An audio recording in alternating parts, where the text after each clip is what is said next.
Rudy Sam itu benar-benar teman-teman, jadi teman di dalam Tuhan itu benar. Mau pulang, mau meninggal, tunggu saya dulu datang lagi. Jadi banyak teman saya udah pada dipanggil pulang. Jadi saya nggak bisa lihat lagi contoh, saya nggak bisa lagi lihat teladan dari teman-teman saya ini yang benar-benar hidupnya itu karena mengasihi Tuhan. Teman saya ini, dia jual parfum, saudara. Dia ngobrol dengan saya di toko Palaguna. Kalau nggak di King Shopping Center, dia kan punya 2 toko. Di Palaguna sama di King, itu dua toko. Kalau ngobrol sama saya, dia tahu ada seorang perempuan datang, nawar. Misalnya dia beli parfum, saya lihat parfum itu, simpan sini. Beli parfum itu, yang satu parfumnya dikantongin. Teman saya tahu. Saya juga lihat, saya kan mau ngomong kan nggak enak. Sesudah orang itu pergi, saya bilang sama dia, Peng, itu orang itu ngambil parfum. Kamu nggak usah bilang, saya tahu.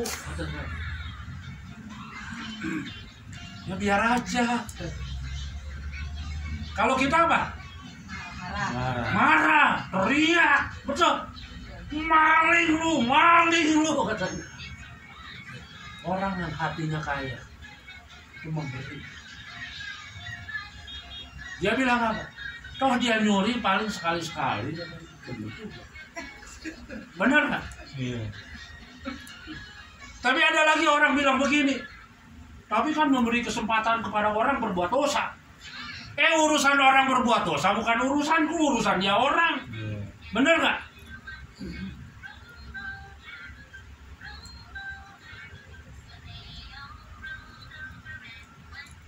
Dulu sebelum saya pergi naik kendaraan sendiri, kemana-mana naik angkot. Dulu saya cerita, nggak tahu sekarang sih saya nggak lihat stiker itu. Di angkot itu ditulis, jangan ngasih uang kepada yang minta-minta. Betul nggak? Tahu nggak dulu? Ada nggak tulisan itu? Ada. Itu katanya dari pemerintah. Katanya. Kenapa? Sebab kalau kita memberikan uang kepada pengemis, itu menjadikan orang malas. Iya. Bener apa enggaknya, saya sumber itu dari mana sebetulnya nggak tahu dari mana itu.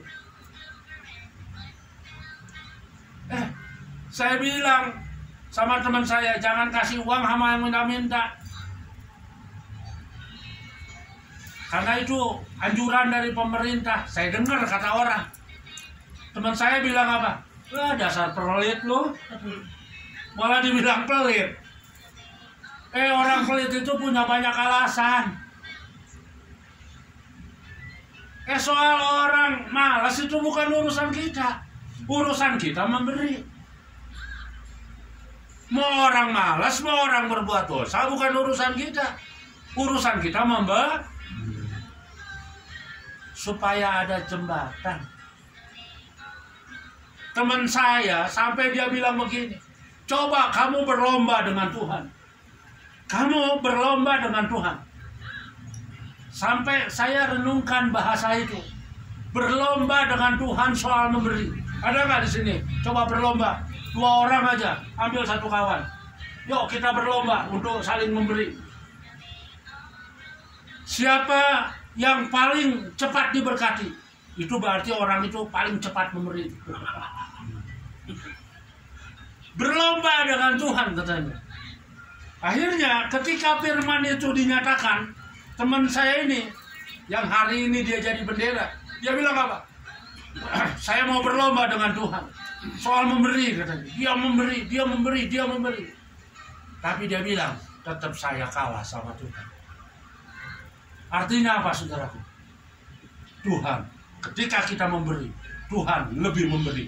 Ketika kita memberi lebih cepat, Tuhan memberi lebih cepat.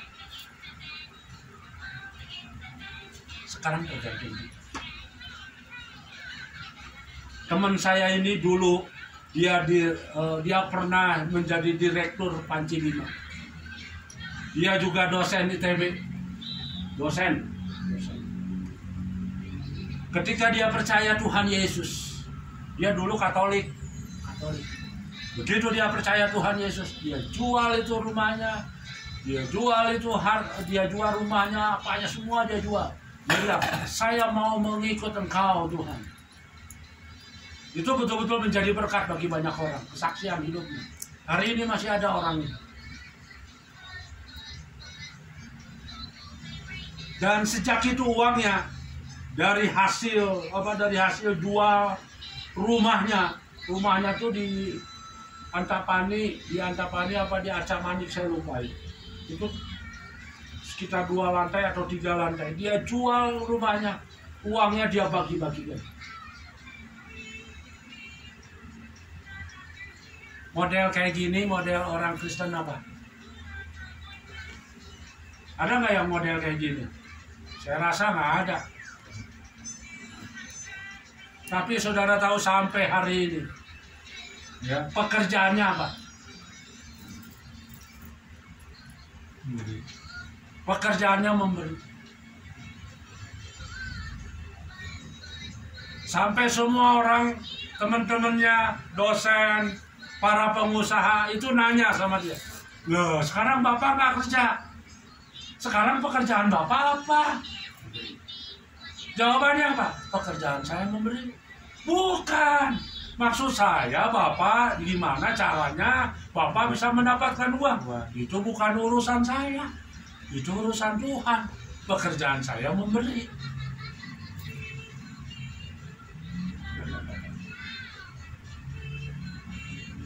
Bahkan sampai anaknya itu, saya masih ingat, anaknya itu kelas 3 SD berhenti sekolah. Kalau kita kan enggak kan menyekolahkan anak sampai kepada perguruan tinggi, betul? Kalau perlu cari sekolah yang bonafit. Kalau dia enggak, diberhentiin anaknya. Karena memang disuruh Tuhan katanya, suruh berhenti. Tapi aneh, begitu anak itu dewasa, tetap diberkati Tuhan.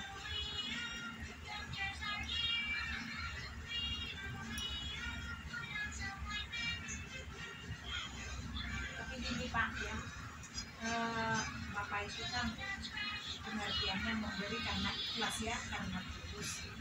Kalau saya Desember itu ngalamin bukan karena tulus atau apa tujuannya kan. Jadi kayak ada sesuatu artinya kayak gini, ya biar sekaligus habislah gitu. Jadi ceritanya kami 2023 itu mengalami begitu banyak persoalan dan masalah karena anak saya ini pulang ke Bandung. Jadi dia ada sesuatu urusannya, saya gadekanlah motor ini jadi bermasalah lah. Biar sekaligus tidak ada lagi masalah, ya jual langsung motor.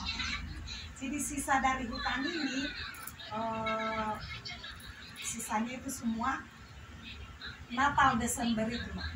Tapi bukan ada tujuan mau supaya baik atau bagaimana, tapi karena ada di dalam hati, biarlah sisanya ini semua dibelanjakan untuk bercerai sini. Jadi Desember itu kebelilah. Tapi puji Tuhan, Pak, Tuhan membalasnya luar biasa gitu, memberkati. Tapi bukan karena ikhlas, bukan karena tulus gitu, karena ada keputusasaan gitu. Jadi supaya sekaligus habis semua gitu. Jadi kita ini ada Natal, jadi sisanya itu waktu itu tinggal 3 juta lah. Saya belanjakan itu semua saya beliin. Padahal saya masih punya hutang, bukan hutang ini yang saya pikirkan mau saya bayar, enggak, tapi bagaimana supaya ini Natal terjadi, saya belanjakan semua apa ini. Tapi benar yang Bapak bilang tadi, luar biasa Tuhan menolong. Bahkan sampai hari ini, kalau misalkan kita ada sesuatu, Tuhan kayak permudah gitu, kan bukan permudahnya artinya langsung ada ini. Misalkan kita butuh uang, kita tuju seseorang, kayak dibukakan Tuhan dia, dan kita mulangkan juga ini dari sejak Desember itu Pak. Jadi Tuhan juga tahu ya, kalau Bapak bilang tadi kan karena ikhlas dia ya, karena tulus. ini hati bukan tulus, tapi bukan ikhlas tadi. Pokoknya kayak ada putus asa lah gitu. Tapi kok Tuhan memberkati. Apalagi kita tulus ya, dengan ikhlas kita punya tujuan memberi itu. Memberinya bukan sama orang, tapi memberi ke Tuhan. Memberi, mau dengan tulus, mau dengan terpaksa, tetap memberi. Sekarang saya mau tanya sama saudara, memberi dengan tulus, memberi dengan terpaksa, sama-sama diberkati nggak? Ya, sama. Mau kita memberi dengan terpaksa pun, dengan mencucurkan air mata seperti yang saya ceritakan tadi, teman saya memberi karena terpaksa loh Pak, karena mencucurkan air mata, dia tetap memberi, tetap diberkati nggak sama Tuhan? Tetap diberkati.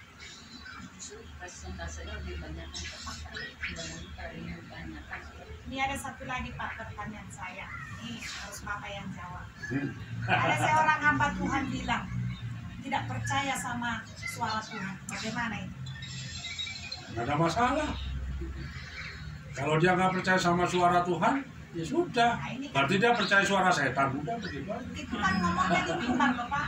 Jadi kita gini, karena kita ada dengar suara Tuhan, kita kan namanya penglihatan itu kan Pak, dengan apa suara Tuhan, bukan langsung ngomong kan Tuhan lewat dengan apa.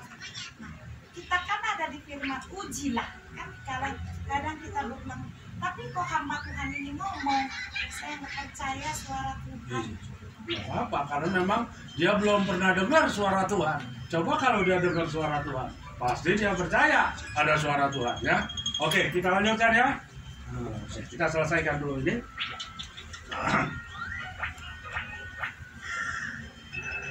Ada yang menyebar harta, menapainya. Ada yang menyebar harta, tetapi bertambah kaya. Ada yang menghemat secara luar biasa, namun selalu kekurangan. Jadi saya mau tanya sama saudara, boleh nggak berhemat? Boleh. Nah, boleh. Yang dilarang sama Tuhan apa? Bukan menghemat secara luar biasa, kebangetan. Bukan berarti nggak boleh menghemat, boleh menghemat, tetapi yang dilarang sama Tuhan yang luar biasa. Hematnya loh, hematnya. Bukan berarti nggak boleh berhemat, ya kan? Sebab orang berhemat itu identik dengan kesederhanaan, nggak ada masalah sebetulnya. Tapi yang dilarang sama Tuhan luar biasa. Ya, jadi saudaraku, kita sekarang mau baca ayat yang terakhir, ya, ayat terakhir.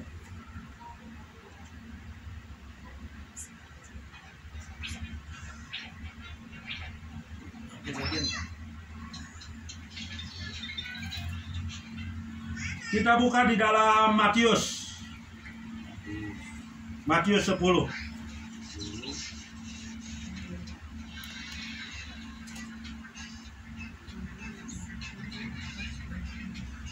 Matius 10 ayat 39 dan ayatnya yang ke-42.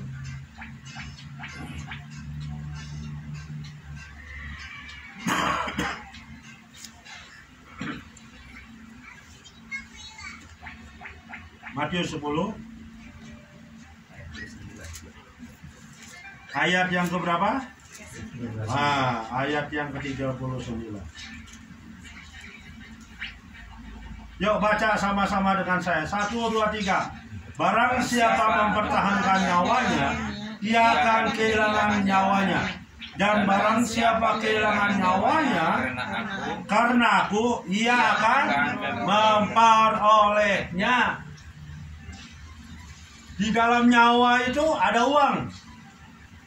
Oh ya, di dalam nyawa itu identik dengan uang. Ada hubungannya dengan uang.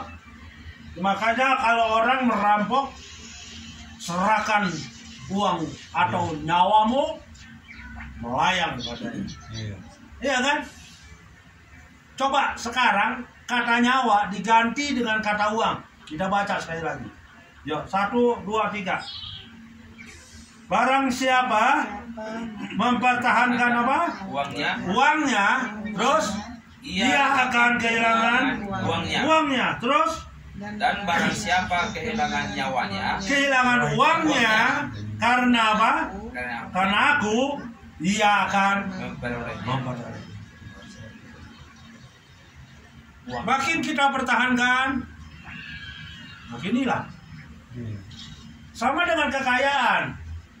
Semakin saudara ingin kaya, semakin saudara mengejar kekayaan, kekayaan itu makin jauh.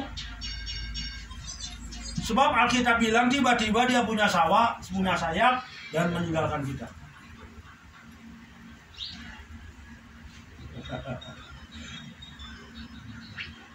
Mau diberkati oleh Tuhan? Amin. Jalannya begini.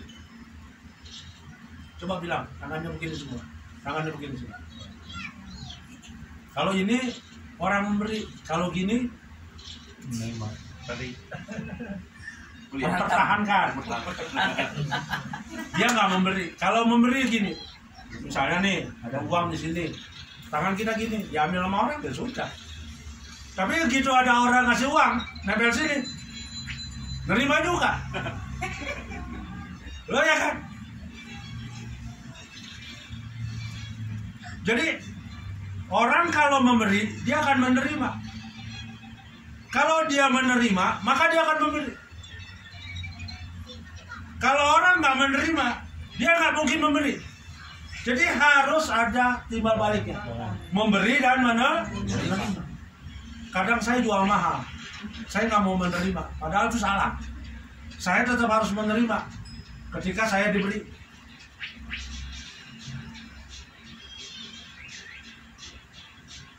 Jadi ketika tangan kita seperti ini bicara sikap hati kita di hadapan kita, memberi dan juga diberi. Ya, bagus kalau ada motivasi, bagus. Saya memberi bukan karena ingin diberi, hebat. Tapi buat saya, sikap hati saya tetap memberi. Kalau saya diberi, puji Tuhan.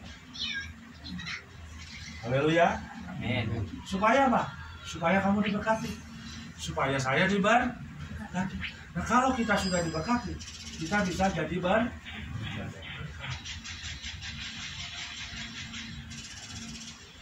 Kalau saudara baca, saya perlu jelaskan ini yang tadi ya.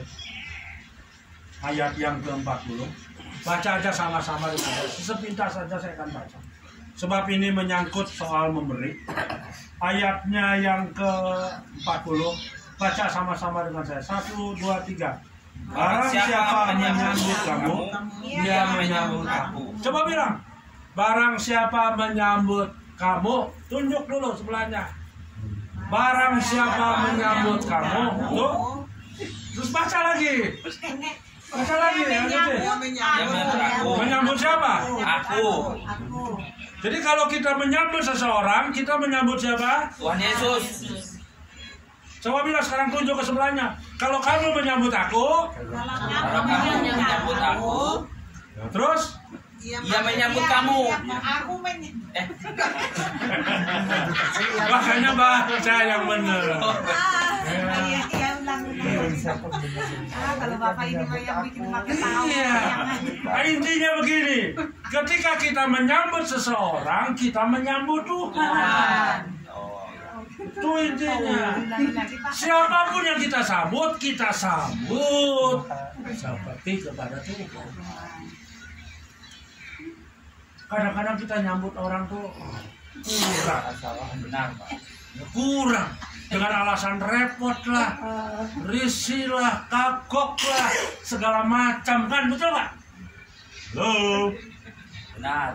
saya juga sama. Kadang kalau lagi capek gitu ya, aduh, ada orang mau datang, aduh jangan dulu lah, capek rasanya, cuma baru pulang, ya kan? Tapi sebetulnya itu alasan orang pelit. Alasan orang pelit itu sebetulnya. Loh, kalau Tuhan yang datang, kalau kita menyambut orang itu sama seperti menyambut Tuhan, berarti kan yang datang siapa? Tuhan, kalau Tuhan yang datang, masa kita nggak sambut sekalipun kita lagi capek? Betul nggak? Itu masalahnya. Halo.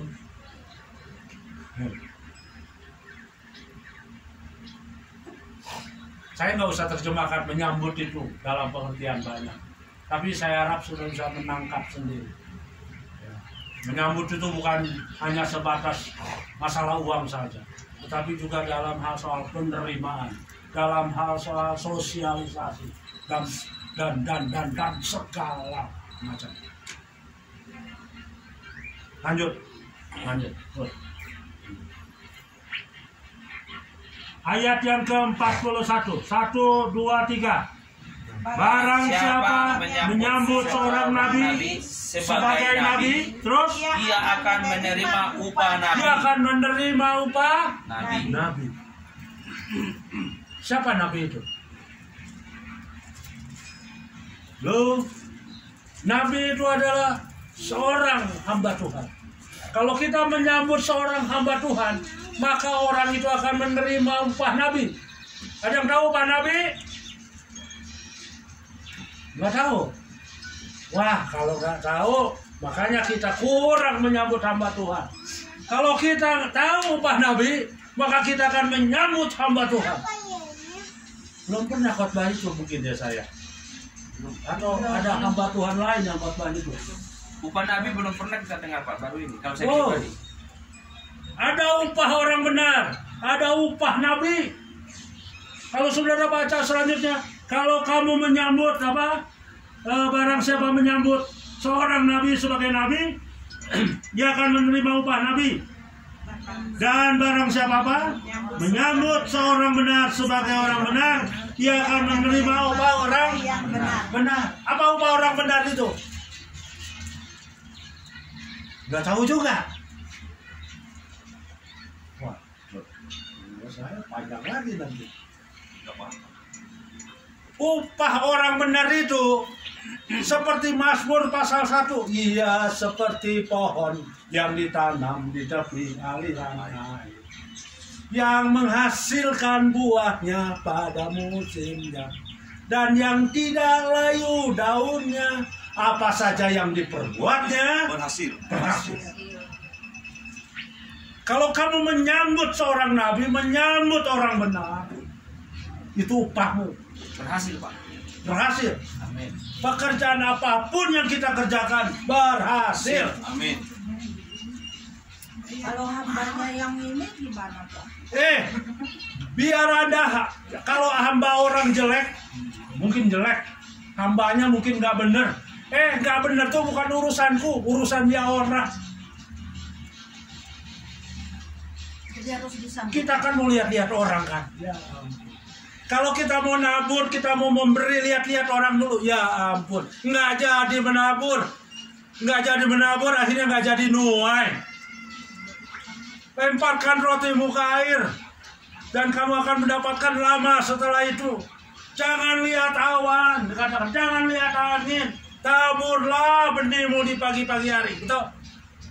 Kalau orang menabur, kalau orang memberi, kalau orang menyambut dan melihat, oh orangnya gini, oh begini, nggak jadi berkat dalam hidup kita. Upah nabi tetap ada upah. Upah orang benar tetap ada upah bagi orang benar. Haleluya. Jangan lihat orang. Lihat orang itu akhirnya kita kesandung. Jangan lihat orang, kesandung. Harusnya hari ini aku diberkati, jadi ditunda, jadi minggu depan. Jangan. Haleluya. Amin. Jangan lihat orang. Amin. Kalau ada hamba Tuhan jelek, biar aja. Saya juga jelek Bu, gigi saya jelek Bu. Tapi hatinya beda Pak. Yang namanya jelek kan relatif kan. Banyak kan, betul nggak? Kalau kita bicara kejelekan nggak ada habisnya. Kalau kita bicara kekurangan nggak ada habis-habisnya, betul nggak? Ada hamba Tuhan yang sempurna? Tidak ada. Tidak ada. Kalau orang itu mengharapkan hamba Tuhan sempurna, dia gak akan pernah ketemu dengan Tuhan. Justru ketika kita melihat hamba Tuhan yang jelek, kita akan ketemu dengan Tuhan. Sejelek-jeleknya dia. Tunjuk siapa yang paling jelek menurutmu. Tunjuklah. Dia adalah milik Tuhan. Sejelek-jeleknya saya sebagai hamba Tuhan, saya dipilih Tuhan. Betul. Bangsa Israel bagus nggak, Bu? Tidak. Bangsa Israel bagus apa tidak? Tidak. Bersungut-sungut mereka. Bangsa yang bersungut-sungut, betul? Ya. Bangsa yang tegar-tenguk, betul? Tapi tetap aja Tuhan sayang sama bangsa itu. Tetap aja bangsa itu bangsa yang diberkati oleh Tuhan. Kita mau ngomong apa? Benar.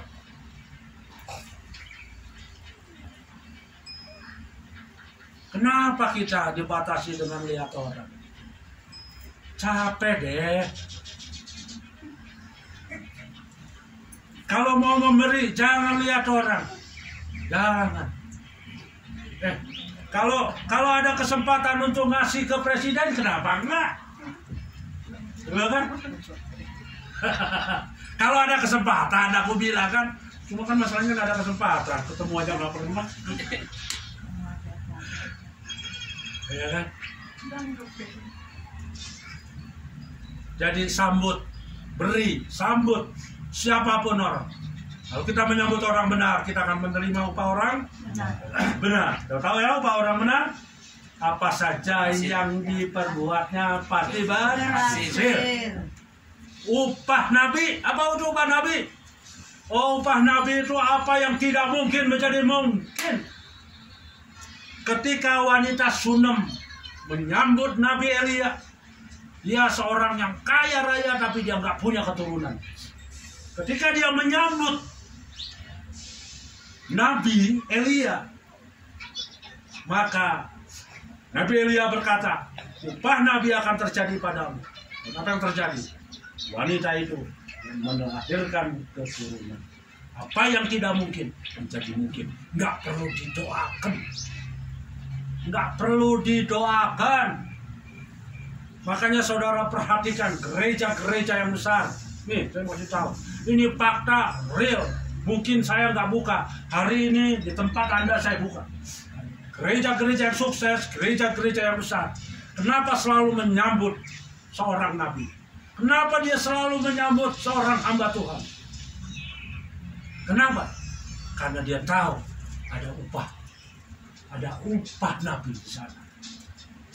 Saya kalau di Cilacap, saya nyambut semua hamba Tuhan. Saya sambut. Nggak peduli, saya harus mengeluarkan uang sendiri. Pokoknya saya sambut. Hamba Tuhan dari Surabaya, saya sambut. Sambut sama saya. Karena saya tahu ada upah. Saya masih mengharapkan upah? Ya.